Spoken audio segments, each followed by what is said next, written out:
नहमदुहु व नुसल्ली व नुसल्लिम अला रसूलिल करीम।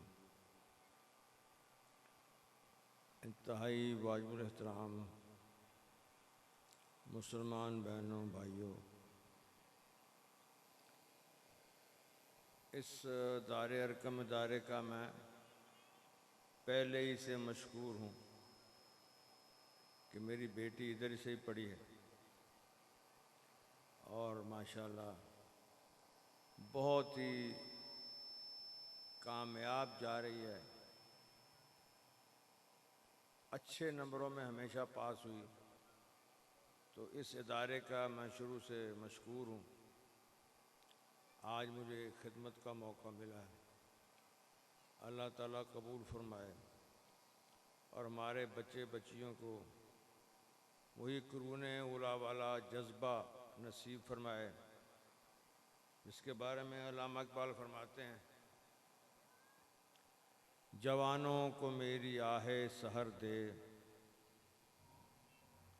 जवानों को मेरी आहे सहर दे, फिर इन शाही बच्चों को बालों पर दे।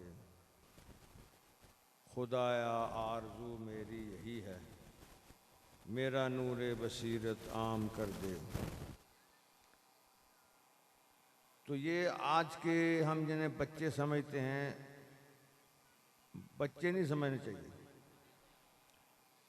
मेरी बेटी जब उससे बड़ी बेटी जो यहाँ एक जो यहाँ से पढ़ी उससे पहले, वो भी जब वो पैदा हुई ना तो मुझे बड़ा शौक़ था। तो मैं एक दफ़ा मुल्तान में हज़रत शाह रुकने आलम रहमतुल्लाह के मज़ार पर हाज़िरी थी, तो वहाँ लिखा हुआ था कि जो जब वो पैदा हुए तो उनके वालिदैन ने उनके सामने सिवाय लफ्ज़ अल्लाह के कोई लफ्ज़ नहीं बोला। चुनाचे जब उन्होंने ज़िंदगी का पहला लफ्ज़ बोला तो वो अल्लाह था। ये मेरे बहन भाई जो मोबाइल लेके बैठे ना, ये छोड़ दें, इसको छोड़ दें, तो बात नहीं होगी मुझसे। मैं मोबाइल छोड़कर तो आपके पास आए। तो पहला लफ्ज़ उन्होंने बोला वो अल्लाह था। अब मेरे यहाँ बेटी पैदा हुई तो मैंने कहा अब मैं क्या करूं कि ये भी पहला लफ्ज़ अल्लाह बोले। तो उसका नाम मेरी बहन ने रखा आ तेरा रसूल, रसूल की खुशबू फैलाने वाली। इतर खुशबू कहते ना, आ तेरा खुशबू फैलाने वाली, आ तेरा रसूल, रसूल की खुशबू फैलाने वाली। तो इस नाम की बरकत से और फिर वो ख्वाहिश जो थी उसके सामने अल्लाह अल्लाह करते रहे। चुनांचे 12 रबीउल अव्वल को उसने जो पहला लफ्ज़ बोला वो अल्लाह था, और उस अल्लाह कहने की बरकत से हिफ्ज़ में दाखिल हुई और उसके साथ ही फिर सैकड़ों बच्चों बच्चियों ने हिफ्ज़ किया और ताहाल सिलसिला जारी है और क़यामत तक जारी रहेगा। तो वो मुझे कई हमारे रिश्तेदार औरतें बड़े, कोई कॉन्वेंट से पढ़ी, कोई क्वीन मैरी से बड़ी बड़ी पढ़ी लिखी, कोई कनेड से पढ़ी हुई मेरी, तो कहने लगी तुसी भाजी अपनी बच्ची नूं किथे मौलवियां नहीं बनाने लगे जे। मैंने कहा नहीं, ये मेरी बच्ची तो चंद दिन के लिए है, मेरा बच्चा तो चंद दिन के लिए है,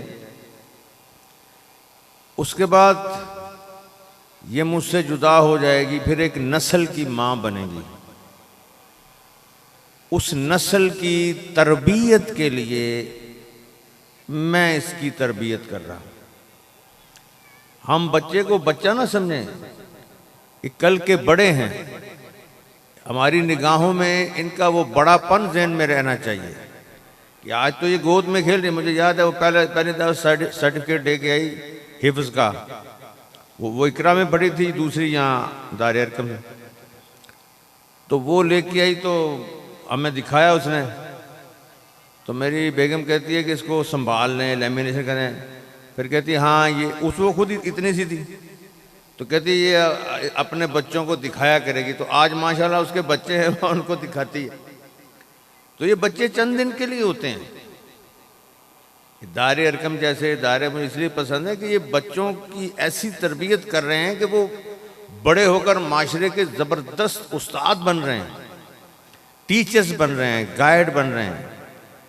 और अक्सर मैं एक शेर कहा करता हूँ, हम अपनी उम्र को देख के फिर इन बच्चों को बच्चियों को देख के, कि हमें मालूम है हम हैं चराग आखिर शब। हम तो दुनिया से जा रहे हैं, हमने वक्त गुजार दिया, हमने जवानी का वक्त भी गुजार दिया, हम बुढ़ापे में कदम रख दिया।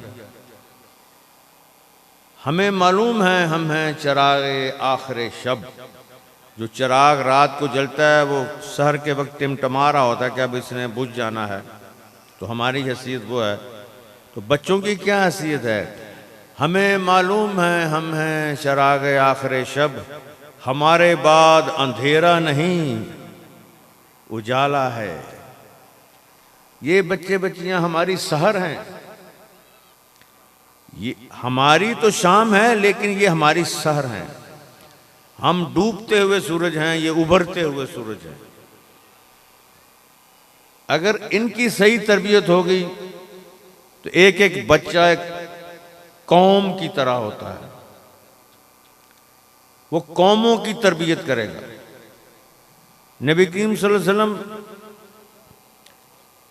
बच्चों की बड़ों की ऐसे तरबियत फरमाते थे कि वो आगे तरबियत करने वाले बन जाएं, वो पूरी पूरी कौम को लेकर चलने वाले बन जाएं। वकज़ालिक जअलनाकुम उम्मतन वसतन लितकूनु शुहदा अलन्नास वयकून रसूलु अलैकुम शहीदा, कि हमने तुम्हें सेंट्रल उम्मत बनाया है, उम्मत वसत। तुम अक़वाम आलम पर गहरी नजर रखते हो और उनकी तरबियत करते हो। हमें अल्लाह पाक ने जो नबी करीम सल्लल्लाहु अलैहि वसल्लम की उम्मत में पैदा फरमाया, तो हमसे अल्लाह काम लेना चाहते हैं अक़वाम आलम का। क़यामत में हमसे गवाही ली जाएगी, हमारी बच्चियों से, हमारे बच्चों से, जो कि भाई आप दुनिया में जब तक थे आपके इर्द गिर्द ये कौमें क्या किया करती थीं, आपने इनको क्या गाइड किया, क्या समझाया, ये पूछा जाएगा। नूह अलैहिस्सलाम की कौम के बारे में, नूह अलैहिस्सलाम की कौम से पूछा गया कि आपके नबी ने आपको दावत नहीं दी थी? तो वो कहेंगे कोई नहीं दी थी। तो नूह अलैहिस्सलाम से पूछेंगे आपने दी? जी मैंने तो दी है, 950 साल दावत दी है। तो कहेंगे जी कोई गवाह लाएं? तो नूह अलैहिस्सलाम कहेंगे उम्मत मोहम्मद मुस्तफ़ा सल्लल्लाहु अलैहि वसल्लम ये मेरी गवाह है। फिर हमसे गवाही ली जाएगी। तो वो नूह अलैहिस्सलाम की कौम कहेगी ये तो उस वक्त थे ही नहीं, इनको कैसे पता है? तो फिर अल्लाह ताला उन्हें कहेंगे कि इनके प्यारे नबी मोहम्मद मुस्तफ़ा सल्लल्लाहु अलैहि वसल्लम ने इनको बतलाया, कुरान पाक में इनको पता चला कि आप क्या क्या करते रहे थे। हम वो लोग हैं, हमारी बेटियां, हमारे बेटे, हमारे नौजवान, जो क़यामत में दूसरी कौमों की गवाही देंगे, अक़वाम आलम की गवाही देंगे, अपने ज़माने की, अपनी पिछली कौमों की भी गवाही देंगे। तो हमें कितना इल्म चाहिए, कितनी हमारी तरबियत चाहिए। हमारे यहाँ तो ये रवाज है ना कि बच्चियों ने कौन सा आगे पढ़ना है, बस अगले घर जाना है, चूल्हा फूंकना है और बस सास की खिदमत करने में ख़त्म। सास की खिदमत भी होगी, क्यों नहीं होगी। मौलाना तारिक मीर साहब से मैंने कहा आपकी बच्चियाँ माशाल्लाह आलमा हैं। तो हम अक्सर सुनते हैं जी वो जो आलमा बच्चियाँ होती हैं वो सासों की खिदमत नहीं करती। कहते हैं नहीं नहीं, मेरी बच्ची तो अपनी सास को, उसको सर में तेल लगा के, उसकी पाँव दबा के, उसको चाय पिला के, उसकी दवाई दारू करके, उसको सुला के फिर जाती है अपने ससुर की खिदमत कर। तो ऐसी बात नहीं है, हमारी बच्चियां को ऐसी नहीं है, नालायक नहीं है। मैंने कभी अक्सर कहा है कि भाई ये जो हमारी बच्ची आती है किसी के घर से, तो इसको नालायक मत समझो।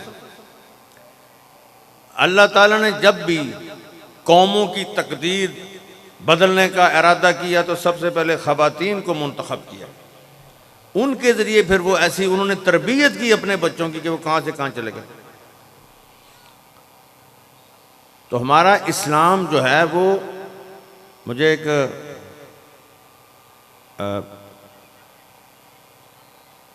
बच्ची थी, मुझे कहती वो किसी और मज़हब की थी, तो कहने लगी बाबा मुझे अपने मज़हब के बारे में कुछ बताओ। मैंने कहा हम बेटा हमारा मज़हब जो है जब बच्चा पैदा होता है तो उससे शुरू हो जाता है। हम उसकी आमद पर खुशी का ऐलान करते हैं और उसके कान में अल्लाह अकबर की सदाएं कहते हैं। अल्लाह अकबर से उसका इस्तकबाल करते हैं। उसके दाएं कान में अल्लाह अकबर कहते हैं, बाएं कान में तकबीर कहते हैं और पैदा होते ही उसको दुनिया में आने का मकसद बताते हैं। अल्लाह अकबर अल्लाह अकबर अल्लाह अकबर अल्लाह अकबर। ऐ मेरे आने वाले प्यारी बेटी, ऐ मेरे बेटे, तू दुनिया में आया है, यहाँ तुझे बहुत से अकबर दिखाए जाएंगे, बहुत से फिरौन कहेंगे आना रब्बुकुमुल आला। तुमने घबराना नहीं मेरी बेटी, मेरे बेटे, यह सिर्फ अल्लाह अकबर है, सबसे बड़ा सिर्फ अल्लाह है। अशहदु ला इलाहा इल्लल्लाह। और बेटा तुमने इसकी गवाही भी देनी है, इसका ऐलान भी करना है, अशहदु अन्ना मुहम्मद रसूलुल्लाह। और मेरी प्यारी बच्ची, मेरे प्यारे बच्चे, तो दुनिया में आया है, याद रख कि हमारे नबी मोहम्मद मुस्तफ़ा सल्लल्लाहु अलैहि वसल्लम हैं और हमने उन्हीं की ताबेदारी करनी है, उन्हीं के नक्शे कदम पे चलना है। हय्य अलस्सलाह हय्य अलस्सलाह। और मेरी बच्ची, मेरे प्यारे बच्चे, तुझे यहाँ नमाज पढ़ना होगी, तुझे नमाज का पाबंद रहना होगा, क्योंकि ये सबसे बड़ी ताबेदारी है।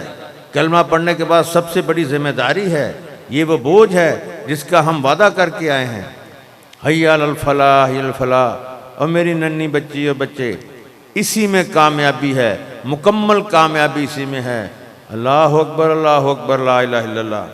फिर दूसरे कान में तकबीर कहते हैं। एक दफ़ा मुझे कई दफ़ा उन्होंने सवाल किया, कई गैर मुस्लिम भी सवाल करते हैं कि वो बच्चा है उसको तो पता ही नहीं है, उसको तो पता ही नहीं है कि ये क्या हो रहा है क्या नहीं हो रहा। तो इसका जवाब हमारी एक अदाकारा होती थी, अब तो बहुत बड़ी, मीना दाऊद उनका नाम था, मीना दाऊद। वो मुझे कहती हैं कि मेरी बेटी के यहाँ बच्चा पैदा हुआ तो वो पैरालाइज था, यानी वो हिल जुल नहीं सकता, ऐसे बस पड़ा हुआ था।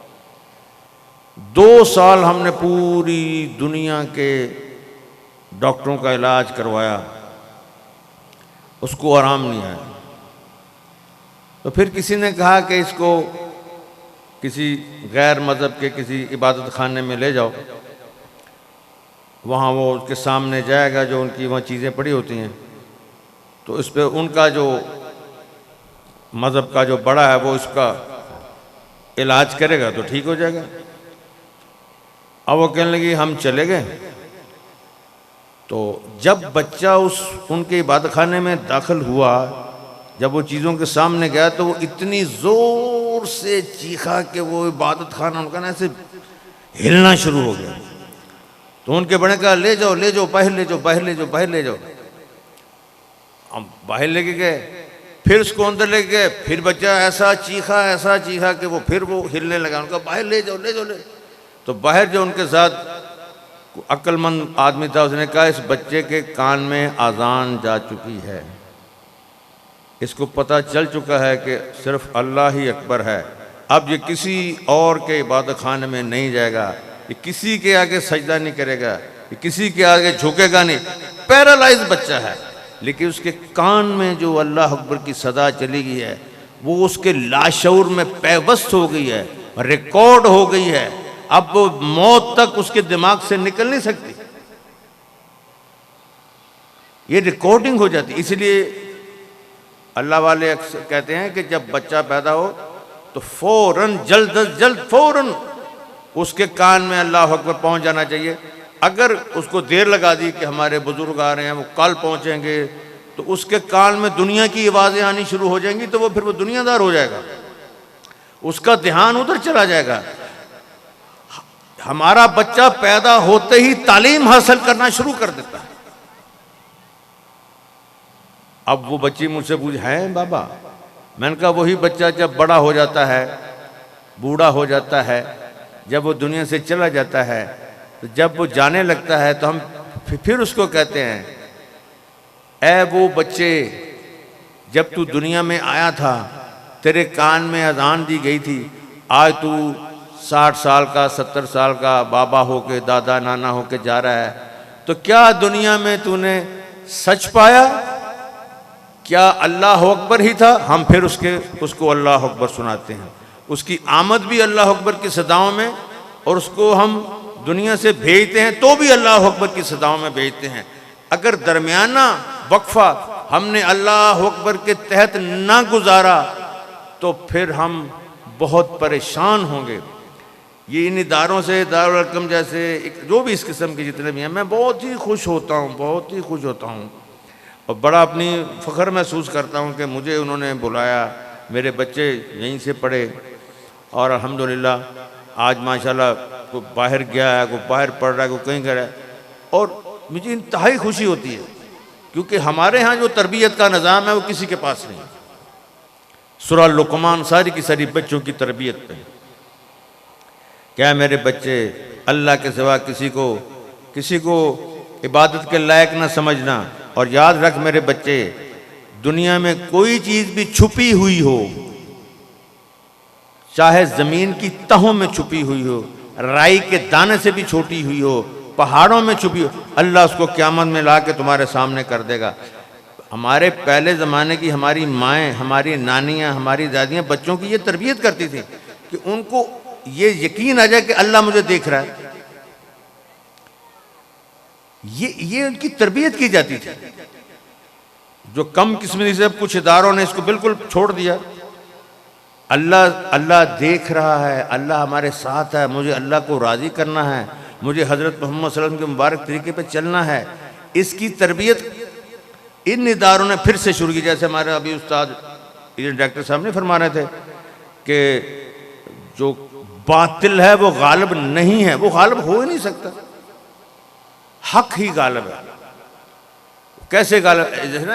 जैसे खालिद बिन वलीद रज़ी अल्लाह अन्हु हो, 60,000 का लश्कर था, 60,000, मुंह से कहते हैं 60,000। तो कहने लगे कि मैं अकेला ही चलता हूं उनके साथ लड़ने के लिए। हैं? अमीरुल मोमिनीन ने कहा कि भाई ये क्या कह रहे हैं आप, अकेले ही चलते, अपने साथ को साथी तैयार करें। बहरहाल और साथी तैयार, लोगों ने कहा जी आपने हज़रत खालिद कैसे कह दिया कि मैं अकेला ही लड़ता हूँ? तो फरमाया कि हमारे प्यारे आका मोहम्मद मुस्तफ़ा सल्लल्लाहु अलैहि वसल्लम ने फरमाया कि जिक्र करने वाला जिंदा की मानंद है, अल्लाह का जिक्र ना करने वाला मुर्दा की मानंद है। तो 60,000 मुर्दों को एक जिंदा काफ़ी नहीं है? मुर्दे तो मुर्दे होते हैं। जैसे वो एक दफ़ा ना मेरी बेगम को वो रात को चीखें मारने लगी, 2 दिन। मेरे अब्बा जी कहते क्यों है? कहते मुझे मुर्दे नज़र आते हैं, मुर्दे। वो कहने लगे कोई जिंदा नज़र आया तो चलो डरो भी, तो मुर्दे को डरनी, वो तो कर ही कुछ नहीं सकते। तो ना जिक्र करने वाला, जो अल्लाह का जिक्र नहीं करता, वो मुर्दा है। तो जो मुर्दे हैं वो उस जिंदा पे कैसे गालिब हो सकते हैं जो अल्लाह का जिक्र करता है? और ये हमेशा से ऐसे रहा है कि मुसलमानों की तादाद हमेशा थोड़ी रही है, काफिर हमेशा ज़्यादा रहे हैं, और हमेशा मुसलमान ही गालिब रहे हैं। ये शुरू से रहा है, कभी भी अक्सरियत में हम जो हैं वो नहीं हुए। अब हमेशा थोड़े होते हैं, लेकिन अल्लाह ताला कामयाब करते हैं। क्योंकि ये इदारा है, मुझे इसलिए बच्चों की तरबियत की मेरे जहन में जिस जगह मैं बयान करता हूँ ना, वो जगह मेरे दिमाग में घूमती है कि इसके हवाले से बात की जाए।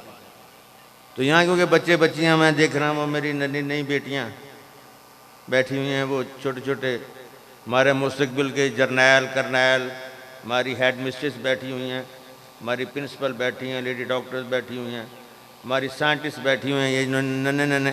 तो मुझे ये बड़ी खुशी होती है कि ये इनकी तरबियत हो रही है। हमारी तो जो होनी थी हो गई, अभी तो जो पहाड़ कटना थी कट लिया। लेकिन इन बच्चों की तरबियत अल्लाह ने कुरान में की, सूरह लुक़मान में की। ऐ मेरे बच्चे, जब तू चल के आए तो खूबसूरत लगे, अपनी चाल को दुरुस्त रखना, अपना लिबास को देखना, तुम्हारा लिबास अच्छा होना चाहिए। जब तुम किसी से बात करो तो मुंह फुला फुला के ना बात करो, अपना चेहरे का एक्सप्रेशन सही रखो।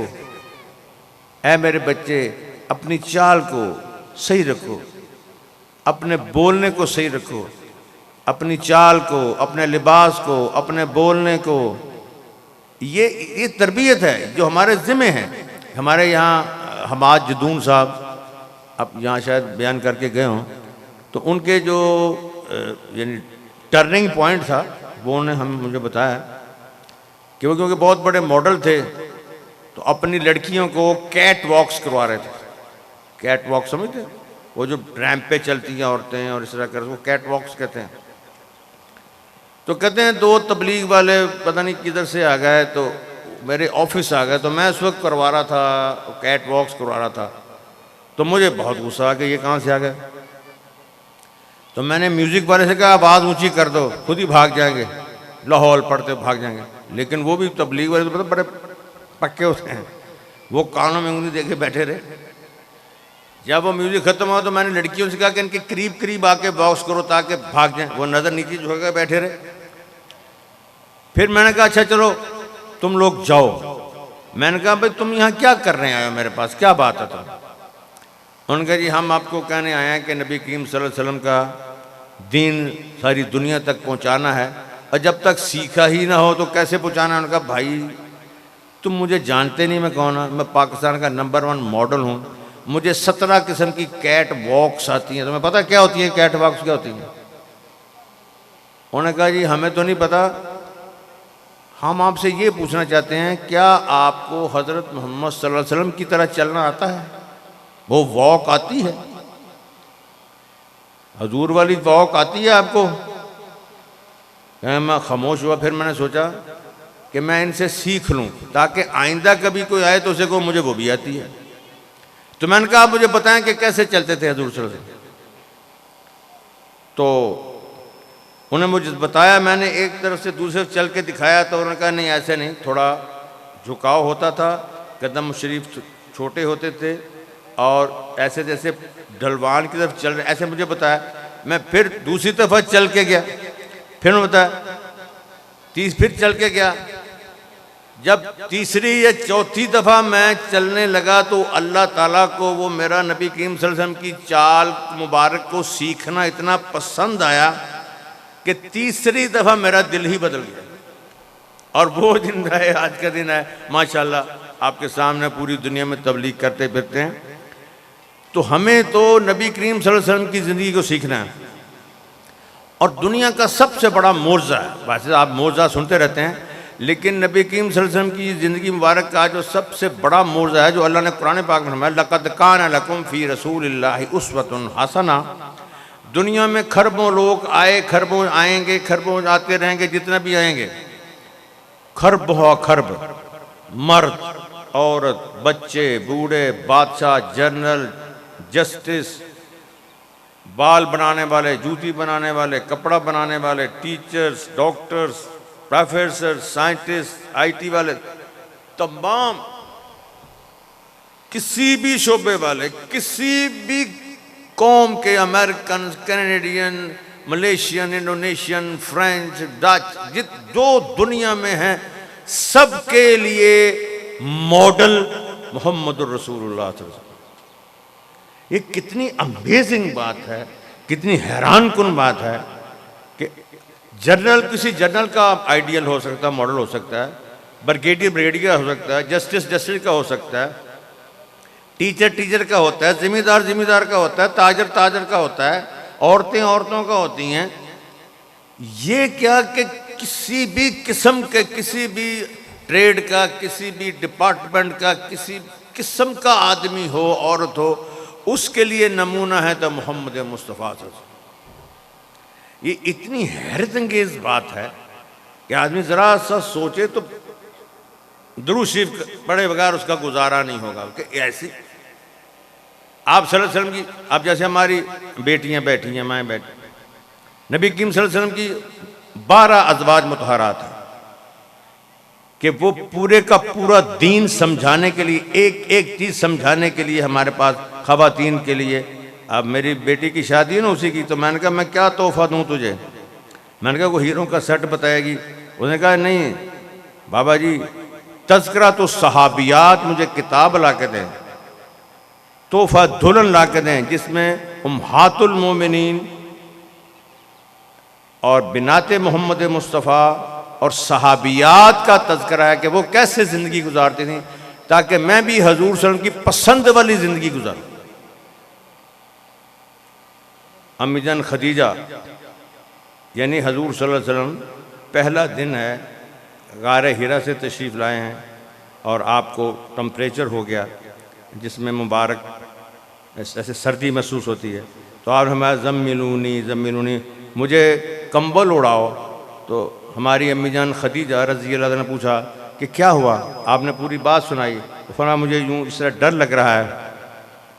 तो हमारी अम्मी जान ने फरमाया आप क्यों डर रहे हैं, आप तो यतीमों के सर पे हाथ रखते हैं, आप तो बेवाओं की खिदमत करते हैं, मज़दूरों का बोझ उठाते हैं, कर्जदारों का कर्ज अदा करते हैं, आप तो बेकसों के कस हैं, आप तो बेबसों के बस हैं, अल्लाह आपको ज़ाया नहीं करेगा।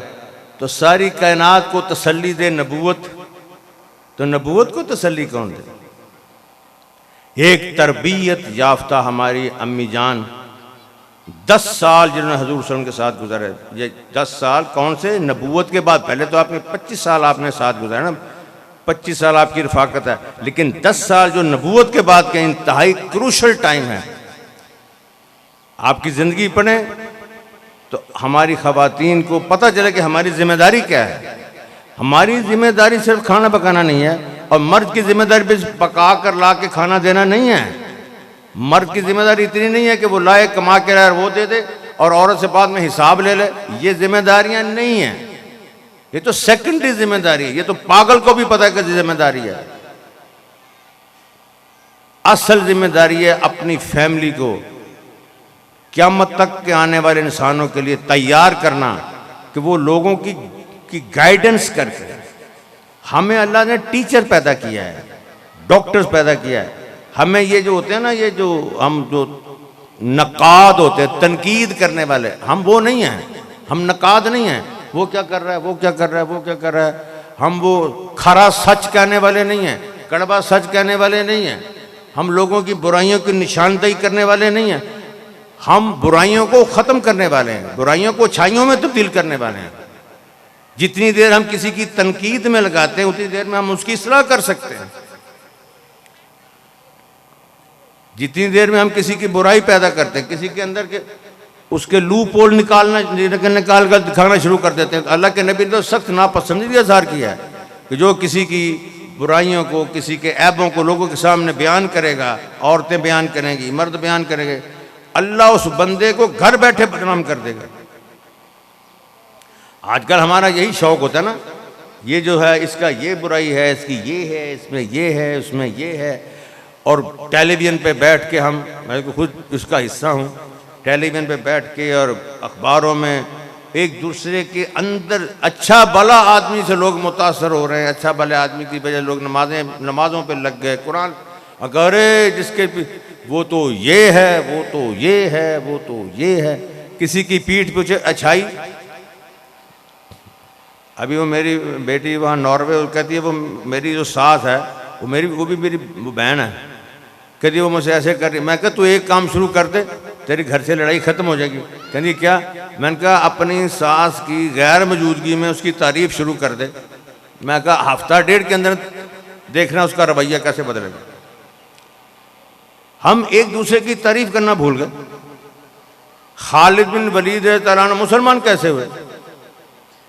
आप सल्लल्लाहु अलैहि वसल्लम जब क़ज़ाए उम्रा के लिए पहले सुलह हुदैबिया पे आप जब तशरीफ़ ले गए तो आपने जमात करवाई, तो खालिद देख रहे उस वक्त मुसलमान नहीं हुए थे। उनका जूँ ही अगली नमाज पढ़ेंगे मैं तलवारें लेके आऊँगा और नौज़ुबिल्लाह शहीद कर दूँगा सब। लेकिन अल्लाह पाक ने नबी करीम सल्लल्लाहु अलैहि वसल्लम को बतला दिया, तो अगली नमाज में हज़रत सल्लल्लाहु अलैहि वसल्लम ने पैरा खड़ा कर दिया। उसके बाद जब क़ज़ाए उम्रा के लिए अगले साल तशरीफ़ लाए